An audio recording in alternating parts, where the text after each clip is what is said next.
Heartland Sports with Todd Richards.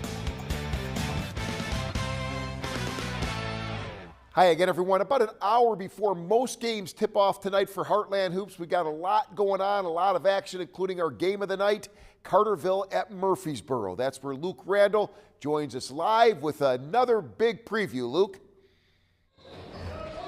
Yeah, Todd, this is a pretty solid selection, Carterville and Murfreesboro. You talk about the Lions, the visitors tonight. They won El Dorado for the first time over the Christmas break. They take a lot of that momentum into this year, 17-2 so far. And then Murfreesboro, 12-5. They played some good teams. They beat some good teams.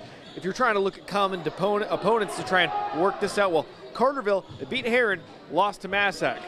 Murfreesboro, they beat Massac, they lost to Heron. So we really don't know. That's kind of the magic of tonight. Either way, great game, river to river conference. Two teams tied in a three-way tie for first, and one of them is going to try and break it tonight. Todd.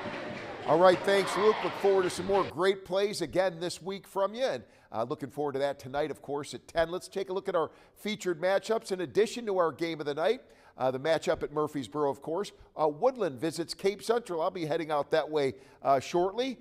Bernie is at Dexter and Advance at Richland. Morgan Johnson, our fine photographer, taking in those matchups. Also, Chaffee visits Kelly, and East Prairie is at Scott City. Some more really good matchups. St. Mary's Southside at Sykeston, two state powers out there. Naylor visits Donovan. All your scores and highlights coming up tonight at 10, and just enough time to mention a big weekend for the Red Hawks coming up against SIU Edwardsville. We'll talk about that more later on tonight on Heartland Sports.